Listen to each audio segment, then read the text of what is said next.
se dieron cuenta, vamos a iniciar hoy una nueva serie. Y para los que lo extrañaban, vamos a volver al Antiguo Testamento. Y vamos a apoyar a los hermanos que comenzaron su plan de lectura anual de la Biblia. Y vamos todos a leer diariamente el libro de Éxodo. El segundo libro del Pentateuco. Es un libro épico. Tenemos todo lo que se necesita para una aventura épica, ¿cierto?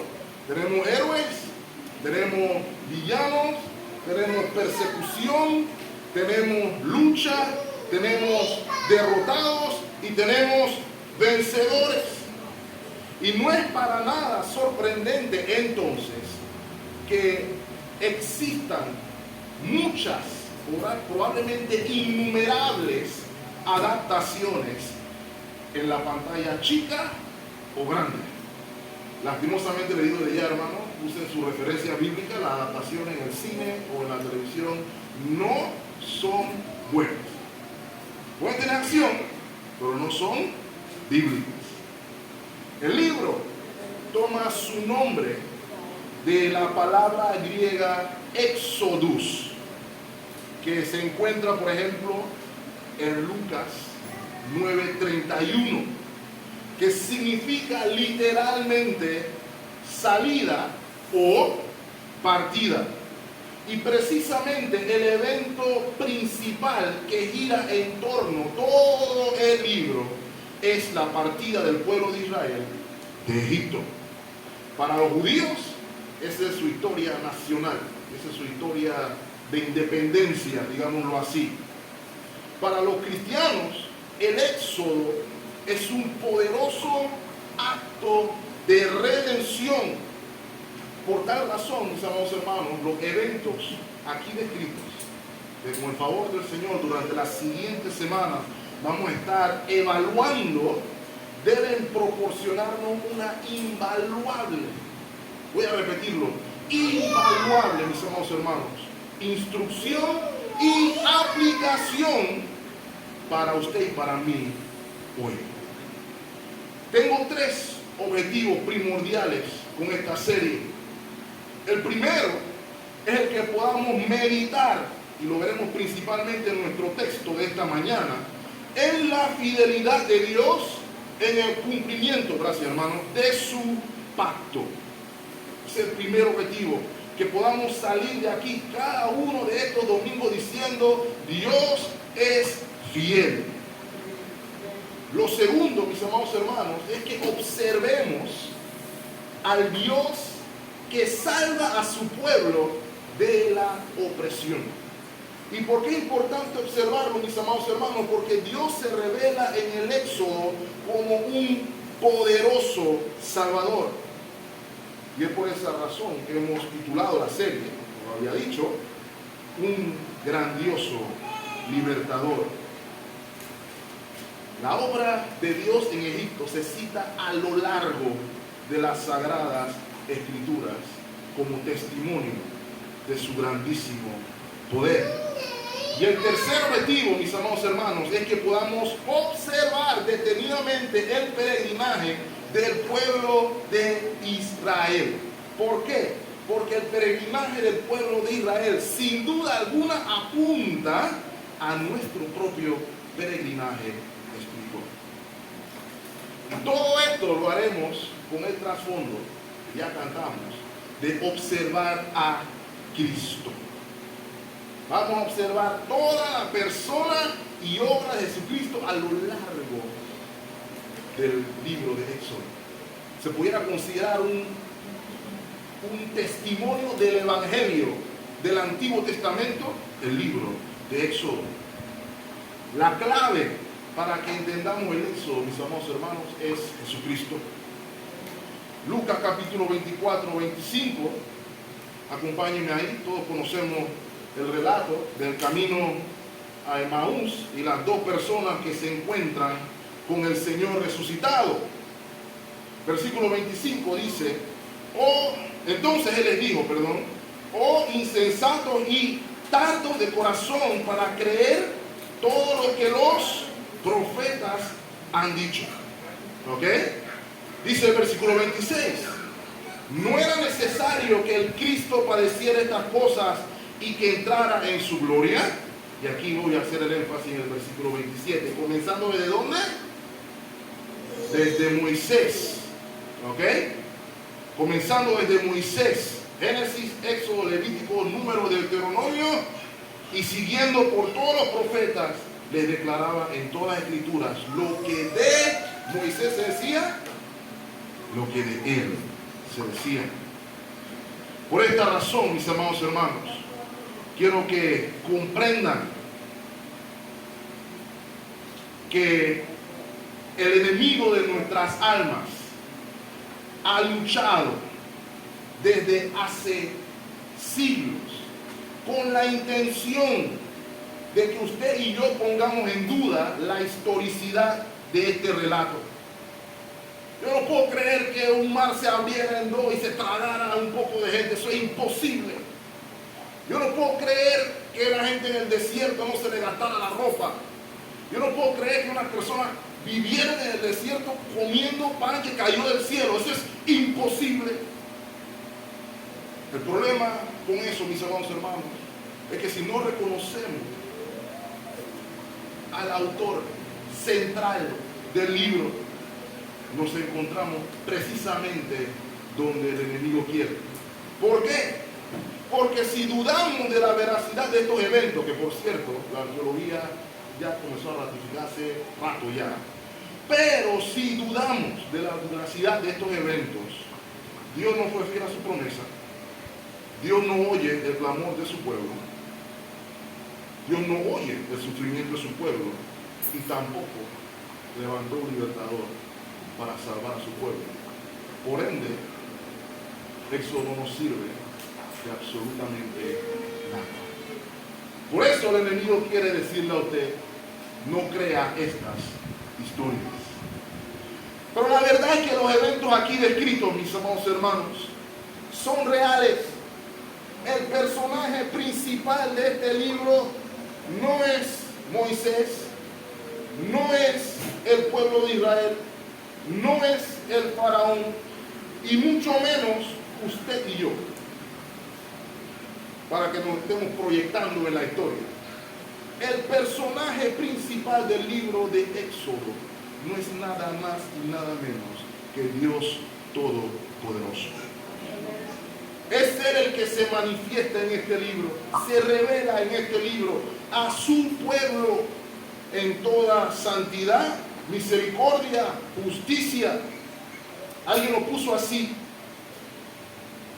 Pastor Philip Graham. Dice, leer el Éxodo es un encuentro con Dios. Y yo estoy de acuerdo con él. Añade más adelante Philip Graham, dado que el Éxodo es una historia de liberación, de cautiverio a través de la obra de un Salvador, es la historia de la vida cristiana. Como los israelitas, aún cuando eran esclavos del pecado, aún nosotros siendo esclavos del pecado, hemos sido liberados del pecado. Y mientras consideramos, mis amados hermanos, nuestro peregrinaje espiritual, nos damos cuenta que usted y yo necesitamos precisamente lo mismo que necesitaron los israelitas en su peregrinaje por el desierto. Necesitamos un libertador, alguien que nos libre de la esclavitud y que destruya a todos nuestros enemigos. Necesitamos también de un proveedor, alguien que nos alimente con el pan del cielo y que nos dé de beber el agua de la roca, ¿cierto? Necesitamos un legislador, alguien que nos diga cómo hemos de amar y servir a ese Dios que es nuestro libertador. Necesitamos, igual que los israelitas, un amigo fiel, el día, en la noche, aún en la soledad del desierto, siempre a nuestro lado. Por eso, esta mañana, mis amados hermanos, he titulado el mensaje con el que arrancamos, confiando en la promesa. Brevemente, hermanos, son 4 puntos que quiero que observemos hoy. Una promesa en cumplimiento, oposición a la promesa, creciendo en medio de la oposición, y quiero cerrar con algunos puntos de aplicación. El primer capítulo de Éxodo busca que los lectores, el pueblo de Dios, comprenda que Dios es fiel. Y más allá de que Dios es fiel, que comprendamos que el caminar o el peregrinaje espiritual de cada uno de los hijos de Dios se fundamenta en lo que cantamos hace un momento: todas las promesas del Señor. De modo que sin más preámbulo, voy a hacer mi énfasis primero en una promesa de cumplimiento. Eso lo vemos en los versículos del 1 al 7. ¿Ok? Y es importante, mis amados hermanos, que pongamos atención al inicio del libro. ¿Por qué? Inmediatamente nos damos cuenta de que ya hay una historia en marcha. ¿Ok? Puede que usted no se dé cuenta, pero puedo inclusive añadir que en el hebreo, el libro de Éxodo comienza con un artículo de conjunción. Comienza como no se debe comenzar ninguna oración en castellano, y por eso lo quitaron. ¿Ok? Comienza diciendo el versículo 1, curiosamente: y estos son los nombres de los hijos de Israel que entraron en la tierra de Egipto. ¿Ok? La intención es que veamos de que hay una historia en marcha. Los israelitas no aparecieron en Egipto como arte de magia. No aparecieron así porque sí. Su llegada a Egipto es el resultado de eventos previos que probablemente recordarán porque estudiamos Génesis también. ¿Okay? Creo que fue la primera serie que hicimos secuencialmente, ¿cierto? Versículo 1. Estos son los nombres de los hijos de Israel que entraron en Egipto con Jacob. Cada uno entró con su familia: Rubén, Simeón, Leví, Judá, Isaacar, Zabulón, Benjamín, Dan, Neftalí, Gad y Aser. Todas las personas que le nacieron a Jacob fueron 70 y José estaba en Egipto. ¿Por qué el autor pone todo eso ahí? ¿Cuál es la intención? ¿Qué es lo que el Espíritu de Dios quiere que usted y yo sepamos hoy? Primero, que todos estos nombres, estoy seguro que les pasó mientras lo leían, lo devuelven hacia él. Génesis. Y veremos que los nombres que leímos ahí no son importantes por el mérito alguno de esos hombres que mencionamos hace un momento. ¿Ok? De hecho, si ustedes me preguntan a mí, y si se acuerdan de la serie de Génesis, a Egipto llegaron una banda de prendas, en términos poloneses, ¿cierto? Jacob, el famoso engañador, el usurpador, el hijo mayor, Rubén, se metió en la cama con la concubina de su padre. Simeón y Leví participaron de una masacre como acto de venganza. Y todos conocemos el complot de los hermanos de José para vender a José. Una familia muy particular, ¿cierto? Pero la razón por la que este grupo de personas es especial es porque sirven al Dios verdadero, que es especial y trascendente en sí mismo. Y por eso fue conocido como el Dios de Abraham, de Isaac y de Jacob. Y estas personas están en Egipto como resultado, no de sus buenas obras y qué buenos eran, sino el resultado de dos promesas principales. La primera hecha a Adán y Eva, Génesis 3:15. Y pondré enemistad entre ti y la mujer, y entre tu simiente y la simiente suya.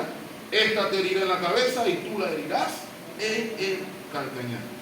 Había un mandato de ser fructífero y multiplicarse, todo iba bien hasta que cayó el pecado y a consecuencia del pecado, el Señor dice que la redención vendría de una descendencia o de un pueblo que eventualmente sabemos en la historia de la redención que es Jesucristo. Pero Adán y Eva esperaban de su descendencia la simiente que revertiría los efectos nefastos de la caída y que plantearían, esta parte importante, una lucha, enemistad con la simiente de la serpiente. Desde allá, la otra promesa fue hecha al abuelo de Jacob, el primer patriarca, Abraham, a quien el Señor específicamente le promete que sería él, un señor ya pasada la edad reproductiva, como dirían algunos, una gran nación. Y no solamente le prometió que iba a ser una gran nación, sino que le prometió una tierra en una nación numerosa. Miren lo específico que fue el Señor. Génesis capítulo 13, versículo 15. Miren lo que dice el Señor a Abraham. Porque toda la tierra que ves, hablando de Canaán, la tierra que el Señor le prometió a Abraham, la daré a ti y a ¿quiénes? ¿Por cuánto tiempo? Para siempre. Y nota el versículo 16. Y haré tu descendencia como el polvo de la tierra, que si alguno puede contar el polvo de la tierra, ¿cuántos se han dedicado a hacer ese ejercicio en alguna ocasión? Probablemente nadie, ¿verdad? Pero si alguien lo puede contar, tu descendencia será contada. ¿Ok? Tierra y descendencia abundante. Esa fue la promesa. Ahora, hermanos, podemos recordar que hubo un momento de duda del patriarca, ¿cierto? Que él estaba viendo que los años estaban pasando y el cumplimiento de la promesa no se estaba dando. Conteo de hijos, cero bolero. Y Sara poniéndose más vieja y él más viejo. Así que comenzó a dudar. Pero noten que aquí en la clave, hermano, de todo lo que vamos a estar hablando hoy, el Señor lo afirma nuevamente con su palabra y le dice en Génesis 15, hey, mira la estrella, cuéntala si puedes. Así va a ser tu descendencia. Y no solamente le dice eso, sino que entra en pacto con él, sacrificando los animales, partiéndolo a la mitad, pasando el Señor en el medio, haciéndole ver a Abraham que si no se cumple lo que él prometió, maldición sea sobre él. Ese es el principio. Y sabemos todos, mis amados hermanos, Génesis 15:6, Abraham creyó y le fue contado por justicia. ¿Saben qué más pasó ahí? El Señor le mostró a Abraham, siglo antes, lo que le iba a pasar a su descendencia en Egipto. Génesis 15:13. El Señor le dio un resumen del Éxodo a Abraham. Entonces Jehová dijo a Abraham, ten por cierto que tu descendencia morará ¿dónde?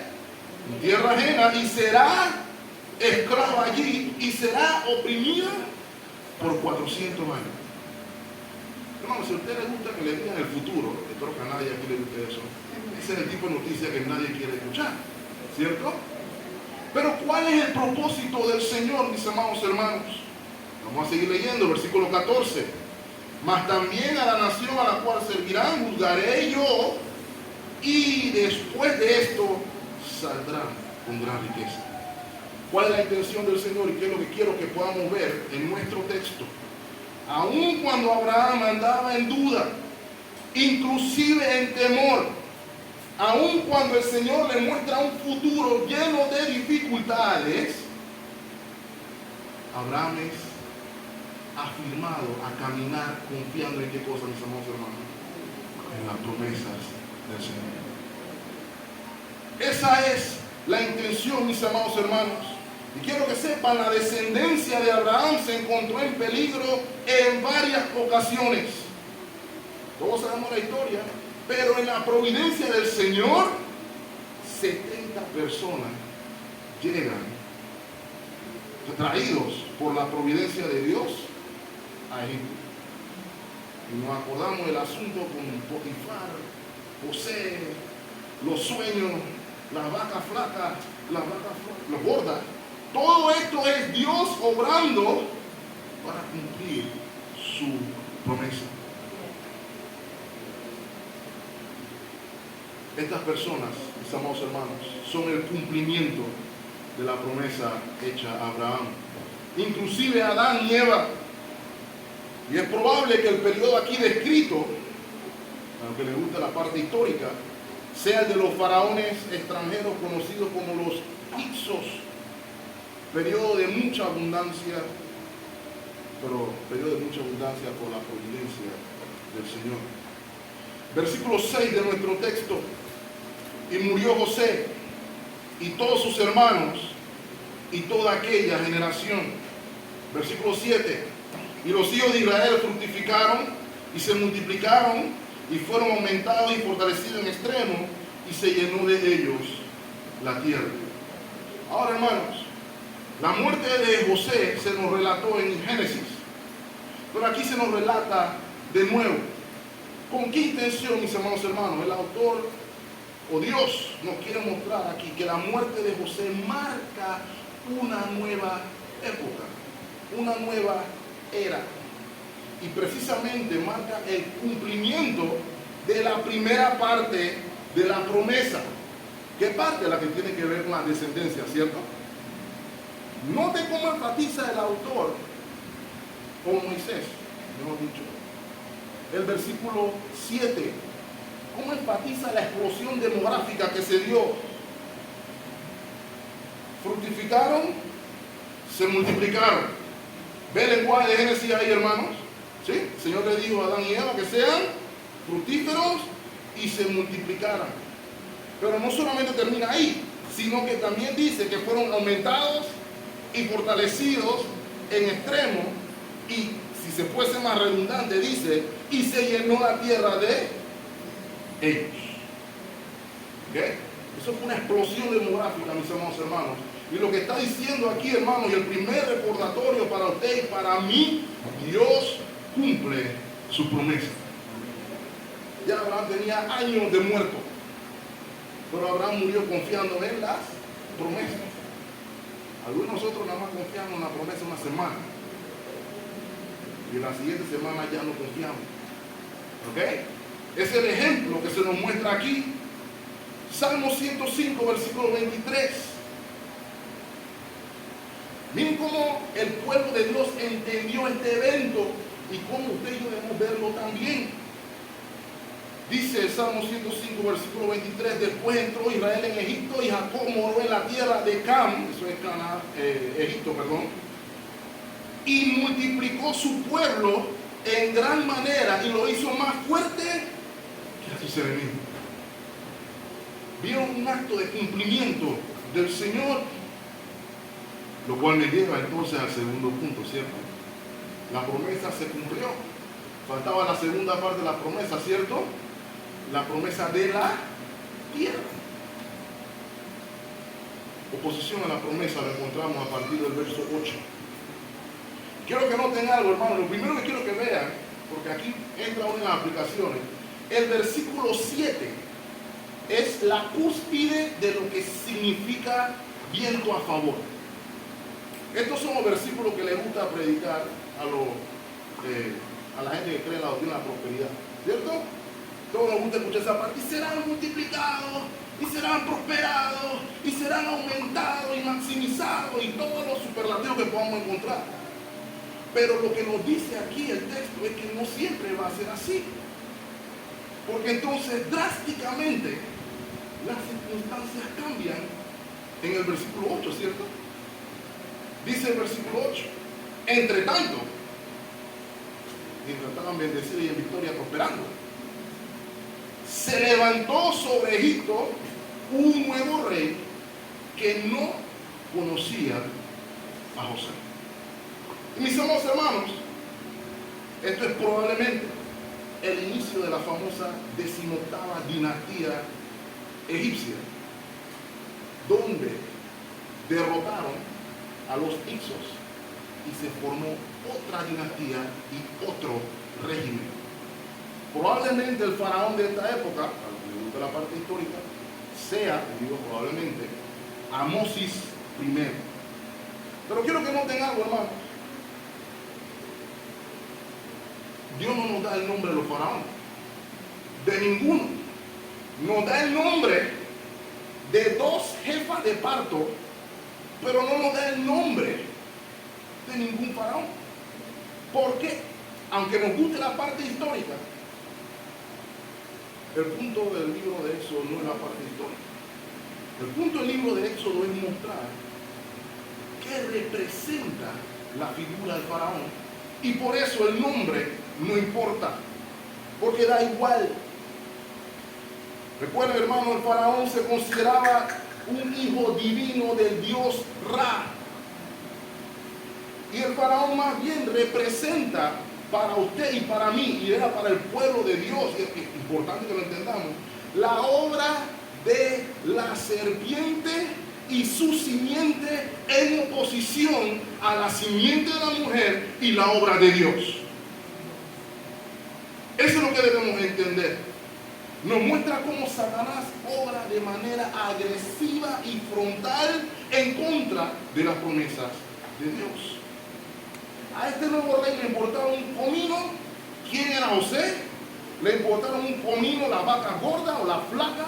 Le importaba un comino el papá Jacob. Él tenía otra agenda. Y el Dios de Israel, ni fu ni fa. Más adelante vamos a leer al faraón decir algo como: ¿y quién es Jehová? Que yo tenga que ponerle atención. ¿Ok? Se arrepentirá después. Pero el punto al que voy es que el pueblo de Dios inmediatamente se encuentra de manera drástica en oposición y en sufrimiento. Note el versículo 9. He aquí el pueblo de los hijos de Israel es mayor y más fuerte que nosotros. Eso fue lo que le dijo al pueblo de Egipto.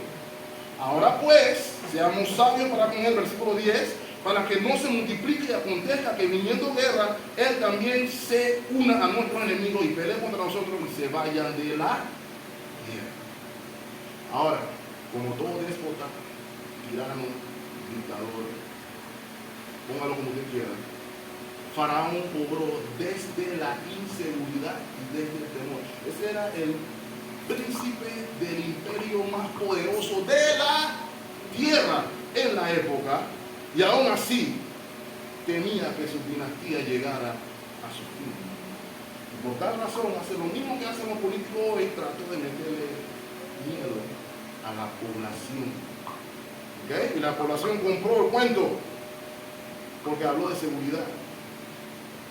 Dios mío, los israelitas son demasiado, están ahí en la frontera, porque estaban en la frontera. Recuerden que estaban en Gosén, cerca del lado de los enemigos de Egipto. Ellos están ahí en la frontera y se siguen multiplicando, y si se arreglan con el enemigo, vamos a perder y nos van a matar a todos. Y si Nico le dice a usted mañana que los costarricenses quieren matar a todos los panameños, algunos de ustedes ven un tipo en la calle y le van a pegar. Esa es la lógica.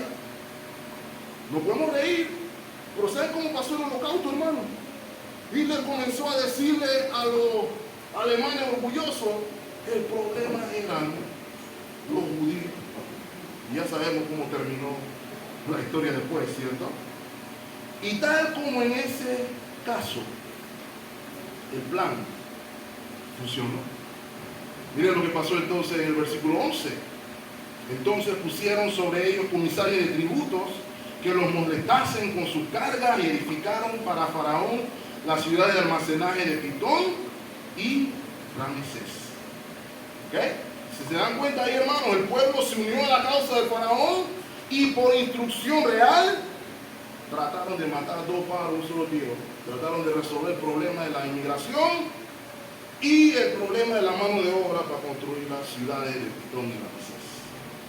Mis amados hermanos, como les mencioné, las circunstancias de los israelitas cambiaron en un abrir y cerrar de ojos dramáticamente, hermanos.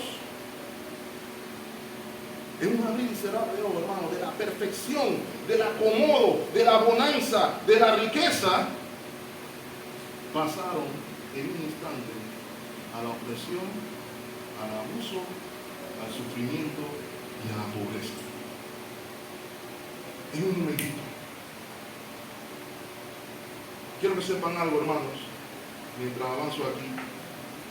Faraón se encontraba directamente en oposición a los propósitos divinos de Dios. Estaba directamente intentando destruir o evitar el cumplimiento de la promesa al destruir, por ejemplo, la gran nación que Dios le prometió a Adán, Abraham y a los patriarcas. Ahora, ¿a dónde voy con esto, mis amados hermanos? Es en la oposición, es en el sufrimiento donde surgen las dudas, donde surgen los cuestionamientos. Cuando comenzamos a escuchar entre signos de interrogación, ¿por qué a mí? ¿Por qué, Dios mío? O ¿dónde está el Señor en medio de esto? Esa pregunta no se hace cuando te está en bonanza, de prosperidad y bendición y victoria. Esa pregunta se hace en el sufrimiento y en la opresión. Ahora, puede que usted me diga, yo, pastor, jamás he dicho algo así. Jamás he cuestionado la voluntad soberana del Señor. La verdad, hermano, que me cuesta creer. Se lo digo así con honestidad. El mismo Rey de Gloria en la cruz del Calvario dijo, Señor, Señor, ¿por qué me has desamparado? Entonces este asunto tenemos que verlo con más seriedad, ¿cierto? Y voy a decir a partir de aquí, hermanos, algo que va a sonar difícil, ¿ok? Y espero que me escuchen y no me despidan todavía, ¿ok? Pero en un entorno donde el evangelio de la prosperidad o el evangelio de la comodidad, como a mí me gusta decirlo también, predomina, nosotros no estamos preparados para sufrir. Y quiero decirle algo, hermano, que la oposición y el sufrimiento son instrumentos de Dios para su santo propósito. Y no solamente eso, a veces es necesario. Voy a repetirlo, hermano. A veces es necesario sufrir. Voy a decir más. A veces es bueno sufrir. ¿Por qué, mis amados hermanos? ¿Qué nos recuerda este pasaje? Primeramente es un recordatorio. El sufrimiento es un recordatorio de que vivimos en un mundo caído. Y que el problema de la humanidad, ¿saben cuál es, hermano? Hay una respuesta corta y una larga. ¿Okay? La respuesta corta es que el problema de la humanidad es el pecado. Génesis 3. A nosotros nos gusta decir que el problema del mundo es la educación, es el primero. La falta de educación, la economía, los dictadores, el socialismo, el capitalismo. Mis amados hermanos, el problema del mundo es el pecado. ¿Ok? Todos somos potencialmente capaces de hacer sufrir a alguien. Todos los seres humanos. ¿Ok? De derecha o de izquierda. ¿Por qué? Porque vivimos en un mundo caído. No obstante, la buena noticia es que el pecado no es impedimento para que se cumplan los propósitos del Señor. Y Dios no es caprichoso, sino que todas las cosas las hace con un propósito. Aún el sufrimiento. Por eso Pablo puede decir, y muchos cristianos a veces queremos decir, todos sabemos que los que aman a Dios, todas las cosas le ayudan a bien. Esto es a lo que conforme a su propósito son llamados. Y el texto nos permite ver por lo menos dos propósitos de su comunidad. El primero, crecimiento. ¿Recuerdan cuál era el plan? El plan era, bueno, se está multiplicando mucho. Bueno, vamos a hacer que trabajen tanto que no se puedan reproducir. Ese era el plan. ¿Ok? Vamos a impedirle que sigan multiplicándose. Parece que tienen mucho tiempo libre. Ese era el plan. Pero los israelitas comenzaron a trabajar y el resultado no cambió. Miren el versículo 12. Pero cuanto más los oprimían, tanto más se multiplicaban y crecían, de manera que los egipcios temían a los hijos de Israel. Eso no entraba ni en el cálculo suyo ni el de Faraón. Eso no era lo que se esperaba. Así que, ¿qué dijo Faraón? No puede ser. Vamos a duplicar el esfuerzo. Versículo 13. Y los egipcios, ahora noten el énfasis aquí. No pasen eso a la ligera. Así como leímos en la multiplicación, como se repite varias veces: multiplicación, aumento, fructificación. Miren lo que pasa en el versículo 13. Y los egipcios hicieron servir a los hijos de Israel con dureza, y amargaron su vida con dura servidumbre, en hacer barro y ladrillo, y con toda labor del campo, y en todo servicio al cual los obligaban con temor. La intención aquí es que le hicieron la vida imposible. Hay relatos históricos de eventos en ese periodo donde alguien pidió al capataz egipcio: necesitamos pan para comer. ¿Qué? ¿Dijiste? ¿Pan para qué? Plao, palazo en una fuente con la esposa y los hijos mirando al hombre ahogarse ahí. Así era la opresión y el sufrimiento de los egipcios. Sin duda alguna pudieron preguntarse: ¿cómo pasamos del versículo 7 al versículo 12? ¿Dónde está el Señor? ¿Cómo es posible? Quiero que le cuente algo, hermano, para que vea para dónde voy. ¿Sabe que en la China la predicación del evangelio no es legal? Desde Mao hasta hoy, hacer lo que nosotros estamos haciendo aquí no está bien. Pero ¿saben qué pasa? En lugar de disminuir la iglesia y vaciarse la iglesia y la gente no querer ir a la iglesia, la iglesia crece. En contraste, si Navidad cae domingo, la iglesia está vacía, por poner un ejemplo, o si hay un feriado nacional largo, no es necesario congregar. Miren hacia dónde voy, hermanos, porque la iglesia en China se le puede aplicar el versículo 7. Los creyentes chinos fueron fructíferos, se multiplicaron y fueron aumentados y fortalecidos. ¿Sabe qué es lo que pasa, hermano? Que el Señor es sabio y sabe que el pueblo de Dios crece en oposición. No cuando estamos cómodos, que cuando estamos cómodos pasa lo opuesto. Escuchen la palabra del pastor Charles Spurgeon. Yo estoy de acuerdo con él. Probablemente, refiriéndose a los egipcios, a los hebreos, si dependiera de ellos, hubieran sido derretidos y absorbidos a la raza egipcia y perdido su identidad como pueblo especial de Dios. Estaban contentos en Egipto, estaban dispuestos a ser egipcianizados. ¿Ustedes se acuerdan, hermano, cuando estaban en el desierto, cuántas veces querían regresar a Egipto, al lugar de su opresión? En un mayor grado, sigue diciendo Spurgeon, comenzaron a adoptar las supersticiones, idolatrías e iniquidades de Egipto. ¿Cuántos se acuerdan del becerro de oro? El oro. Y estas cosas se aferraron a ellos en años subsiguientes, a tal punto que podemos fácilmente imaginar que sus corazones volvieron hacia los pecados de Egipto. No obstante, Dios estaba resuelto a sacarlos de esa conexión maligna.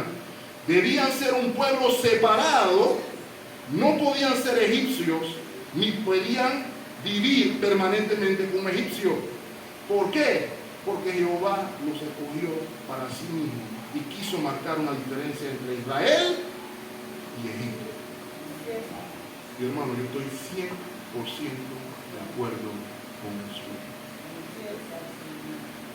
Cuando la iglesia no está separada, ¿sabes qué nos pasa? Lo mismo que decimos cuando decimos que nuestros hijos no catequizados van a ir a evangelizar a los niños del mundo. Nuestros hijos son los que quedan siendo evangelizados del mundo. Cuando la iglesia no se separa del mundo, cuando la iglesia ama el mundo, cuando la iglesia se siente cómoda en el mundo sin ser objeto de odio o de persecución, se mezcla con el mundo a tal punto que a veces ni nos damos cuenta de dónde comienza el mundo y dónde termina la iglesia. Miren nuestra iglesia hoy, toda clase de cosas dándose, matrimonios de hombres, mujeres, homosexuales, sirviendo, haciendo toda clase de cosas. ¿Por qué? Porque nos cristianizamos. Y a veces el Señor tiene que usar sufrimiento para recordarnos, hermanos, no somos de este mundo. Lo voy a repetir, hermano, no somos de este mundo. Y el sufrimiento al creyente tiene que, hermanos, tiene que recordarnos que no somos de aquí, porque si no sufrimos, pensamos que el mundo es nuestro hogar. ¿Por qué quiero gloria si aquí tengo mi mejor vida ahora? Como dicen algunos ahí. Pero dice el apóstol, nuestra esperanza está puesta en una ciudad no hecha de manos. Nuestra mirada está en lo porvenir, no en lo de aquí. Les digo algo más, hermano, por eso dije que este mensaje no iba a sonar común, pero ese patrón es el que ha repercutido a lo largo de la historia. La iglesia surge, crece en el momento del sufrimiento. Esa es la única explicación, hermano.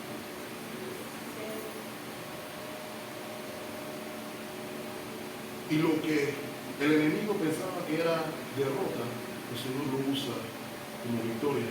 Así como José le dijo a su hermano, lo que el enemigo planeó para bien, para mal, el Señor lo convirtió en bien.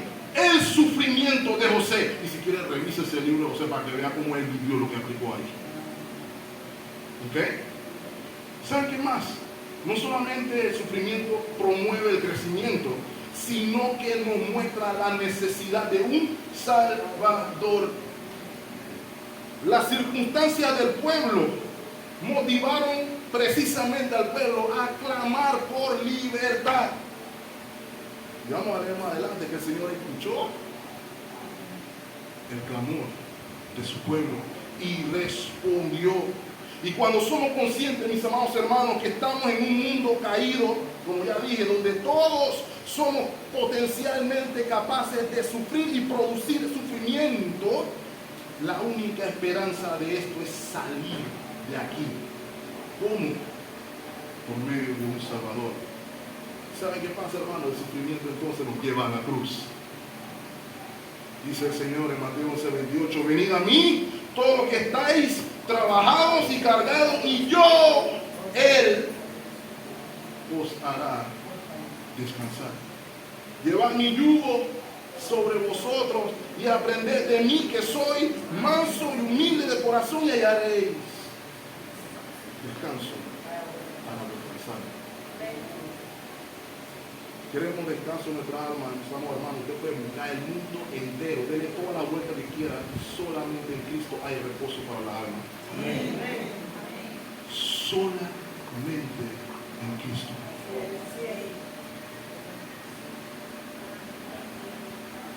Un último punto, porque tiene un propósito. De nuevo, voy a decir algo que no es popular. Lo siento, hermano, pero tengo que decirlo. El sufrimiento es el patrón de vida del peregrinaje cristiano. No se lo puedo decir de otra manera. Mire lo que dice 1 de Pedro 2:21. Pues para esto fuisteis llamados. Y mire lo que dice, porque también Cristo, ¿qué hizo? No ignoren esa parte porque eso es importante. Está diciendo el apóstol que Cristo sufrió por usted y por mí. ¿Con qué razón, hermano? ¿Con qué propósito? Dice el apóstol, dejándonos ejemplo para que sigáis su pisada. ¿Cuáles son las pisadas del Señor, hermano? ¿Por qué pensamos que las pisadas del Señor son un arcoíris lleno de rosa y todo el mundo aplaudiendo donde vamos a caminar? Porque donde yo veo, al Señor lo escupieron, lo latigaron, le pegaron, lo trataron de matar 1, 2, 3, 4, 5, 6 veces, hasta que entonces él se dejó matar, güey. Ese es el plan. Pero ese es el camino que dice Pedro aquí, no el hermano Eugene, que nosotros debemos imitar. Y por eso dice el Señor, en el mundo hallaréis aflicción. Por eso repito, ¿por qué nos sentimos cómodos en el mundo, hermano? ¿Y qué pasa cuando nos sentimos cómodos en el mundo? Nos constituimos, mis amados hermanos, en enemigos de Dios. Miren lo que llega a decir el apóstol Pablo en Romanos 5:3. Y no solo esto, sino que también nos gozamos en las tribulaciones. ¿Lo ven ahí? Hermano, piénsalo por un momento. Gozo en el sufrimiento. Gócese en el sufrimiento. Eso es lo que está diciendo el apóstol Pablo ahí. ¿Por qué? Sabiendo que la tribulación produce ¿qué cosa? La tribulación o el sufrimiento produce crecimiento espiritual. Eso lo dice ahí, hermano, no puede ser. ¿Ok? El hermano Pastor Nelson me recordaba hace unos días que el sufrimiento es un recordatorio que usted y yo dependemos de la gracia de Dios. Y que así como Pablo pudo decir en algún momento, con el aguijón de la carne, que no lo soportaba, no aguantaba, no lo toleraba más, que el Señor le dijo, bástate mi gracia. ¿Y sabe qué, hermano? Le bastó la gracia. El problema es que muchos de nosotros, aún con años caminando en la iglesia, no entendemos la gracia de Dios. La gracia de Dios no significa cero sufrimiento. Eso es lo que pensamos algunos. La gracia de Dios significa sostén, principalmente en el sufrimiento. Porque como ya les dije, hermanos, ambos, la opresión y el sufrimiento, son instrumentos en el Señor. Lo que me lleva al tercer punto, hermanos. Tengo que hacer un disclaimer también importante, porque a veces nosotros confundimos y pensamos que todo sufrimiento está en el mismo saco. Tengo que hacer disclaimer, porque el sufrimiento al que se refiere aquí es al sufrimiento que es causado por Cristo y su causa, como vamos a ver a partir del versículo 15. Porque no es lo mismo sufrir por desobediente que sufrir por ser obediente. ¿Ok? No es lo mismo, ni se escribe igual. ¿Ok? El sufrimiento por la obediencia trae crecimiento espiritual. El sufrimiento por la desobediencia no necesariamente. ¿Ok? Quiero que sepan, hermanos, Faraón no solamente se opuso al mandamiento de destruir la nación, al hacer el acto de privarlo de tierra, de usurpar el señorío que solo le pertenece al Señor, porque Faraón decía, yo soy el Señor aquí, no me importa ningún otro Señor, sino que fue más allá, fue en contra del mismo mandato de la vida, de ser fructíferos y multiplicarse.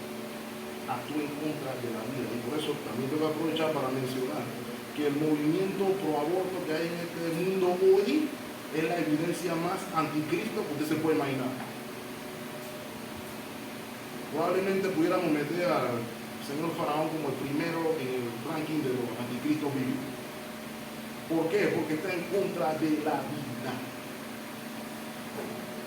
El Señor dijo fructificar, multiplicarse, y Faraón dijo no se fructifique, no se multiplique. Y saben que algunos hemos comprado eso hoy. Pero ese es el tema de otro sermón. ¿Okay? Miren el versículo 15. Y habló el rey de Egipto a las parteras hebreas. Ahora, hay dudas sobre si las parteras estaban dedicadas a las hebreas y eran egipcias, o si eran parteras hebreas. Nos inclinamos, mis amados hermanos, a decir que son parteras hebreas, porque tanto el nombre Cifra como el nombre Fuba son nombres hebreos. Y estas mujeres son la clave de mi humilde percepción aquí, mis amados hermanos, sobre cómo se vive confiando en la promesa. El rey le da una instrucción, versículo 16, ¿lo ven ahí? Cuando asistáis a las hebreas en sus partos y veáis el sexo, si es hijo, muerte, y si es niña, que viva. Esa era la orden, ¿ok? Pero note, algunos pensarán, bueno, y estas dos mujeres estaban atendiendo todos los partos de los miles de israelitas que estaban ahí. Probablemente ella era la jefa de enfermería y la que estaba encargada de dar las instrucciones del faraón. Pero note algo, hermanos, ellas temieron a Dios y no hicieron como les mandó el rey de Egipto, sino que preservaron la vida de los niños. ¿Cómo preservaron la vida de los niños? No actuando en contra de la vida de los niños. ¿Ok? Y como el rey de Egipto estaba chequeando los números, estaba viendo que seguían multiplicándose los egipcios y la tasa de nacimiento no estaba descendiendo. Así que mandó a llamar a las parteras. No le preguntó qué hicieron, sino que le dijo de una vez, ¿por qué no hicieron lo que le dije? Esas fueron sus palabras. Versículo 19. Y las parteras respondieron a Faraón, porque las mujeres hebreas no son como las egipcias, pues son robustas y dan a luz antes de que la partera venga a ellas. Ahora, hermanos, la implicación o lo que le dijeron las parteras al Faraón era que cuando las llamaban y ellas llegaban, ya el niño estaba caminando, prácticamente. ¿Ok? Ahora, muchos discuten, hermano, hay ríos de tinta sobre el tema de que si ellas mintieron y si debieron decir al faraón, no vamos a hacer nada porque nosotros no queremos. Ese no es el tema que está aquí. Pero yo le voy a dar algo para que piensen un momento. Ellas tenían que asistir el parto. ¿Ustedes creen que una madre hebrea, todas las que son madres, hagan el cambio conmigo? Yo voy a dar a luz. Y yo sé que están matando a todos los niños varones que nacen. Yo voy a agarrar el teléfono y llamar a la partera. ¿Eso es lo que usted haría? Partera, ven a asistirme por favor, porque estoy a punto de dar a luz. Yo que varón, ¿haría algo así? Duda. ¿Ok? Por ende, aun cuando hay teólogos respetables que indican que estas señoras eran unas mentirosas, a mí me parece que ellas estaban haciendo más que nada un acto de fe, burlándose en pocas palabras del faraón. Estas mujeres son más rudas que las egipcias, tan adelantadas a nosotros. Pero aquí el referente no es si mintieron o no, porque yo creo que no hay que explicarle, hermano, que la mentira no es de Dios. ¿Ok? Si alguien usa este pasaje para decir, mira, ve, aquí tengo el permiso para mentir cuando yo quiero, se equivocó el pasaje. El punto aquí es que estas mujeres temieron a Dios más que a Faraón. Aun cuando parecía que el que era más fuerte era Faraón. Dice el texto, temieron a Dios porque es necesario obedecer a Dios antes que los hombres. Porque hay que temerle no al que puede destruir mi cuerpo, sino al que puede destruir mi cuerpo y mi alma en el infierno. Y sí, el infierno existe y el que lo puede hacer se llama Cristo Jesús. No el diablo. Él está en fila de primero para allá. ¿Ok? El punto aquí, hermano, que la clave para caminar confiando en el Señor es el temor de Dios. El principio de la sabiduría es el temor de Jehová. Conocer al Señor, conocer su palabra, conocer sus promesas, saber que Él no cambia, que Él es el mismo ayer, hoy, mañana, la otra semana y por los siglos de los siglos, y que Él es fiel. Amén. Y fiel es el que prometió. Por eso yo puedo caminar confiando. Estoy sufriendo, camino confiando. Me duele, camino confiando. Lloro, porque hermano, la vida cristiana implica llanto también, pero confiamos en Él, no en mí. De nuevo, hermano, no en el pastor, no en el diácono, no en la hermana, porque saben que yo soy potencialmente capaz de herirlo también, así como usted también es potencialmente capaz de herirme a mí y causarme sufrimiento. Pero la cura para el sufrimiento, tanto suya como la mía, es Cristo Jesús. Amén. Él es la clave para caminar confiando. Eso era lo que tenían que pensar los israelitas, lo mismo que la partera. Yo no sé qué dice el faraón, pero yo voy a hacerle caso a Dios. Dios va a poner orden en algún momento. Pues yo no voy a obedecer a Él. Yo voy a confiar en Él. Cueste lo que me cueste. ¿Saben qué, mis amados hermanos? Dice el versículo 20. Y Dios hizo, ¿qué cosa, hermano? Más a la partera. Bien. También me cuesta creer que el Señor hubiera premiado la mentira, ¿no? Pero no. Y Dios hizo bien a las parteras. Y note, aún con la matanza, hermano. Y el pueblo se multiplicó y se fortaleció en gran manera. ¿Por qué? Porque eso es obra de Dios. ¿Ok? Mira el versículo 21. Y por haber las parteras temido a Dios, ¿qué hizo el Señor? Él prosperó a su familia. Amén. Confiar en la promesa, mis amados hermanos, tiene recompensa. Puede que usted no la vea el día 1, pero en la perseverancia. ¿Ok? Que no nos pase como Abraham, que pasó un año y bueno, se están orando mucho, así que voy a ayudar al Señor a darle un empujoncito. ¿Okay? El momento que hacemos eso, hermano, entramos en el mismo problema de siempre. ¿Okay? Fue cuando Abraham pudo entender que el Señor es soberano sobre todas las circunstancias, que vemos a Abraham en el capítulo 22 de Génesis. ¿Okay? Confiamos en las promesas porque conocemos al Señor de la promesa. Quiero cerrar los últimos 2 minutos que tengo aquí con algunos puntos de aplicación, mis amados hermanos, de esta primera parte. Lo primero, el creyente tiene que ser consciente que Dios es soberano y nuestras circunstancias pueden cambiar de un momento a otro.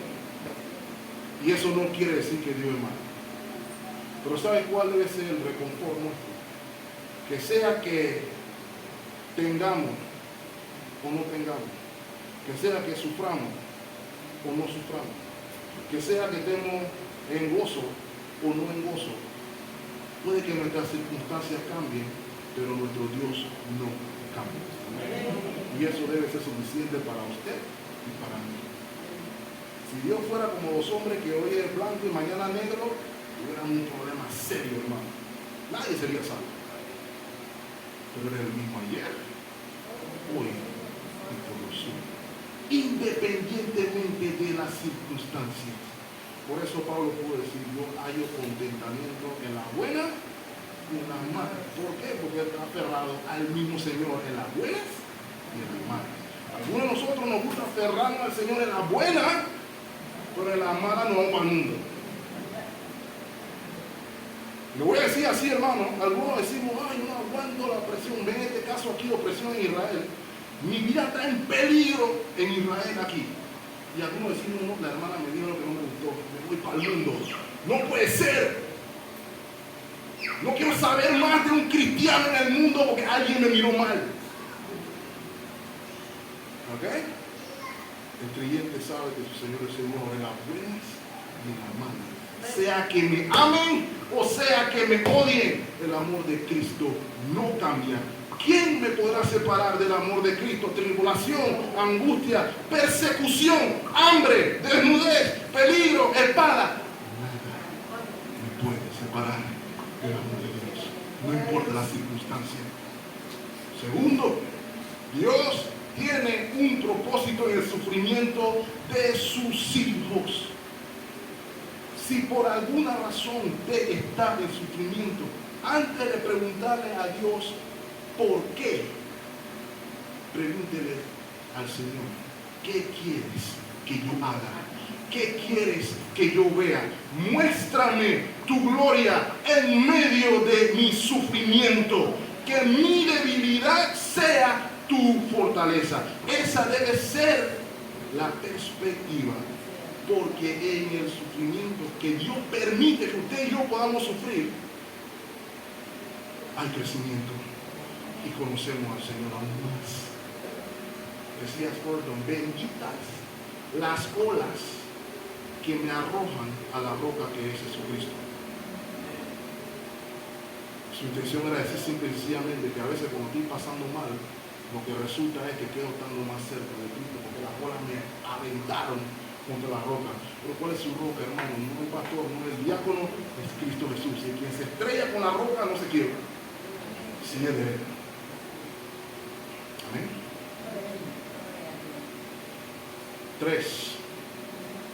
Así como el faraón esclavizó y luego mandó a matar a los niños hebreos, usted y yo tenemos que recordar, aunque no se quiera predicar mucho, jóvenes, adultos, todos, escúchenme, ese es lo mismo que hace el pecado hoy.